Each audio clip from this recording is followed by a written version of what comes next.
Hello, Simply Exploring and Adventuring with Lewis. And today we're coming to you from Wabank Road and Pilgrim Drive for a dedication, unveiling of the Lancaster Township Historical Commission Historical Marker Unveiling Ceremony.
I'm Vice Chair of the Board of Supervisors for Lancaster Township. I just want to welcome everyone to our large unveiling and thank you for coming. I don't have a whole lot to say other than turning it over to Ben Weber, and all of his hard work and dedication is what got us here. So, Ben? Thank you very much, Steve. Is everyone able to hear me okay? I've got a speaker hidden down in there, and I'll try to project with my voice otherwise.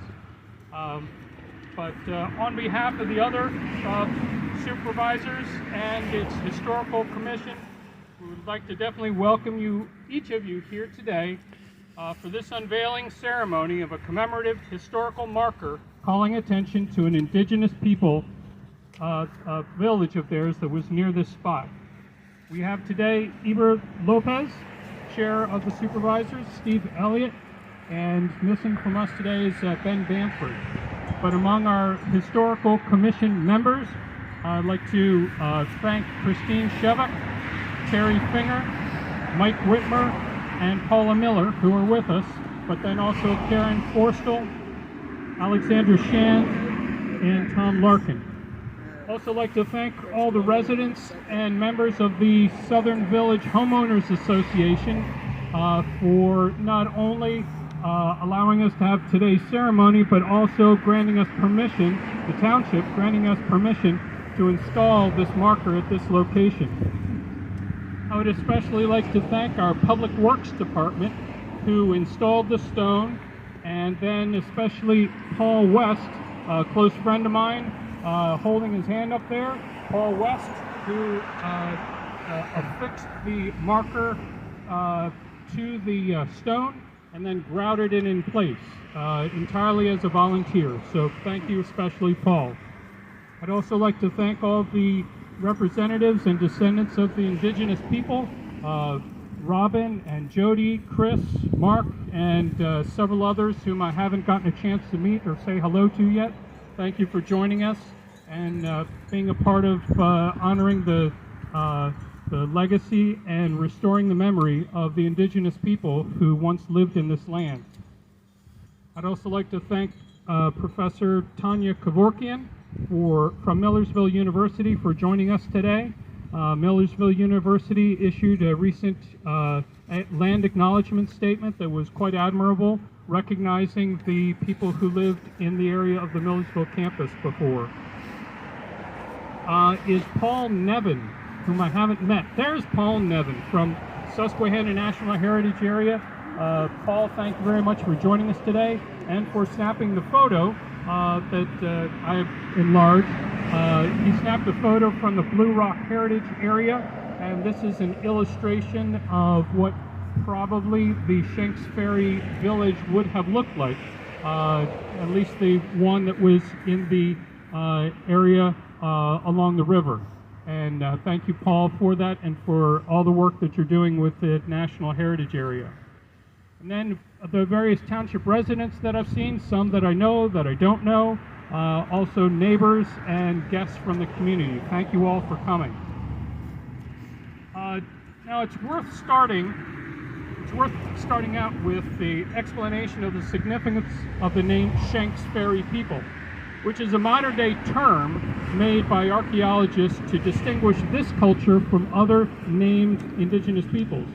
The first excavated and documented location was indeed at the Conestoga Township location of Shenks Ferry across the Susquehanna, but indeed evidence of such villages was found in other locations along rivers in Lancaster, York, and Lebanon counties. This location was neither the earliest nor the most recent. They all predated any contact with European settlers during a time when an indigenous population of 9,000 to 10,000 had been calculated for the area we call Pennsylvania. The Shenks Ferry people inhabited, farmed, hunted, gathered food, raised their offspring, and buried their dead in these villages. Several other nearby sites have been found and are being discovered nearby in Millersville, Slackwater, Safe Harbor, Washington Borough, and Bainbridge. As you can see from the image in front of me and on the back of your programs, defensive fortifications were made around these villages by means of a circular palisade wall that was roughly 14 feet high, and it was formed by a perimeter of vertically placed timbers. Here, that perimeter was calculated to be nearly 500 feet in diameter, making it one of the larger village sites found. Inside these palisade walls were often homes that were of a 12-foot by 24-foot rectangular shape with rounded ends and curved bark-covered roofs. Arrangement of the village was focused on solar events, such as the solstice, to help determine times for various agrarian events, such as planting or harvesting. The Pennsylvania Historical and Museum Commission report for this site states that this settlement was unique because of the discovery of a semi-subterranean post-lime pit, commonly referred to in archaeological parlance as a keyhole structure. These distinctive features with their eastward openings and grass thatch coverings are common on northern Pennsylvania lake woodland sites, but until the discovery here during the summer of 2006, this type of feature was unknown among the Shenks Ferry people settlements of the lower Susquehanna Valley. Archaeologists speculate that keyhole structures were used in ritual sweating. Doesn't sound like a bad idea today, does it? No. Ritual sweating, smoke curing of certain foods, and storage of perishable foods. Officials with PHMC have confirmed that all remains and evidence of the village here were completely removed from the site during 6 field seasons over a 4-acre site here. No restrictions to development were imposed for historical or archaeological reasons. But a decade ago, as the residential development we see was beginning, a group of protesters called attention to the facts of what used to be here. They made an impact on our township manager, Bill Laudine, who brought it to my attention. It's also worth noting that the noisy PennDOT highway behind you, that we know as Wabank Road, did not always lie in its current position. Prior to the commencement of the quarry operations, it ran along the top of the bank of the Conestoga to the south of us today. Like many of earlier roads, it most likely made use of Indian footpaths and clearings left behind by the Shenks Ferry, Susquehanna, and Conestoga peoples. Wabank Road wended its way to and across the Conestoga, where what we call Rice Road ends today. At that cross was a mill, a dam, a covered bridge, and lock number 3 of the Conestoga Navigation Company. The old route can be seen on maps of the 1800s, and evidence of the road can be seen at the end of Waypoint Drive and across private property. Under the authority of the Township Elected Board of Supervisors, the appointed members of the Historical Commission are tasked to, among other things, conduct research, develop educational materials, and enhance the community's understanding of the township history. It was along those lines that we explored the possibility of a marker program for various significant sites within the township for historical markers. We also found it fitting that this earliest documented settlement would serve as the location for our first marker. At this point, I'll ask all the present members of the Historical Commission to come forward to assist in unveiling the marker. And Paula Miller, if you wouldn't mind, please read the text from the marker that I've printed here.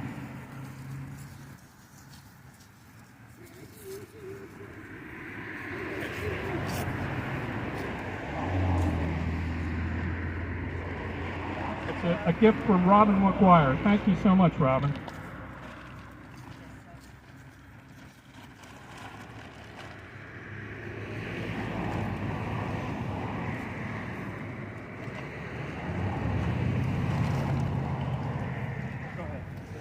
Indigenous Peoples, today known as the Shenks Ferry People, established a village in this area approximately 550 years ago. Archaeological research uncovered remnants of dwellings, trash pits, graves, and other structures covering a 4-acre area. The village is surrounded by a defensive fortification 150 meters in diameter. The homes had central hearths used for cooking and eating. Horticultural culture. The Shenks Ferry people lived along floodplains of the Susquehanna and other rivers. As local soils and forests would become depleted from use, Shenks Ferry communities would move every 8 to 12 years to find new locations that could sustain them.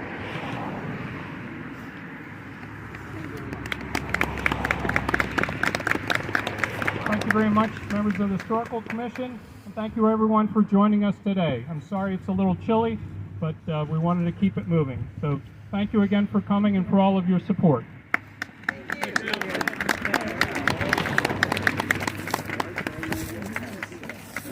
Hold on a second. Wait.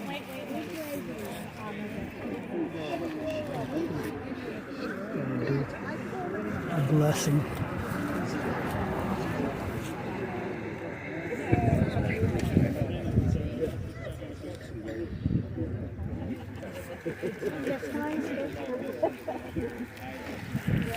Go ahead.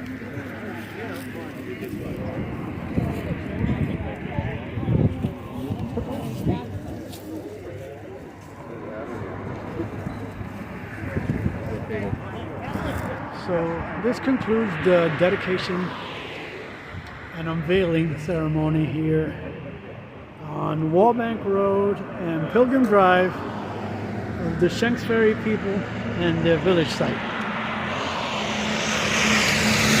And like I always say, go create your own adventure. And I'll see you at the next location.